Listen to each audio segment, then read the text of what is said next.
तर नमस्कार भावांनो, तर आज आलो आम्ही भांडगावला. भांडगावची यात्रा आहे. येण्याचं कारण म्हणजे आमचं सचिन भाऊ याला मुलगा झाला आहे आणि हे मुलगा झाल्याबद्दल त्याचा नवस फेडायला आलो आहे.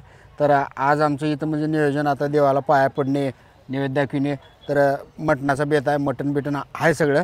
तर पका सुनी तुम्ही इथे थांबा, मटण बिटन धुवून घ्या, हळद बिळद लावून घ्या. आम्ही तोपर्यंत पाणी आणि मसाला आणतो. चल रे मामा. बरोबर लवकर या. हां येतो. अरे मामा कुठं आहे पाणी? अरे मला माहित आहे रे, चल दाखवतो तुला. आणि मसाला? अरे मला सगळं माहित आहे रे, चल दाखवतो. चला लवकर चला मामा, चल लवकर, आधीच लय उशीर झाला. चल रे तुला दाखवतो, आले जवळ. चल ये पडमान. बघ भाच्या नदी, पाणीच पाणी. चल चल लवकर चल. मामा ही कोणती नदी आहे? ही भीमा नदी आहे. पाया पड मग. चल लवकर. मामा जा मसाला आण. बरं आहे का? भाच्या मसाला घेतला. चल चला सुनी आणलं बघ पाणी मसाला.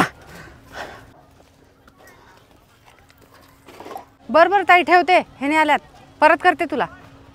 पका कुठं आहे? मला का माहित, मला फोन आला तर मी बोलायला बाहेर गेलती.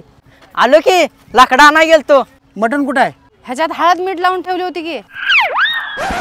पका कुठं आहे रे मटण? मला काय माहित, मी लाकडा आणाय गेलतो. तुला ना मला घाल कुत्र्याला. झालं फिटला नवस. चला घरला. चला चला आता चला.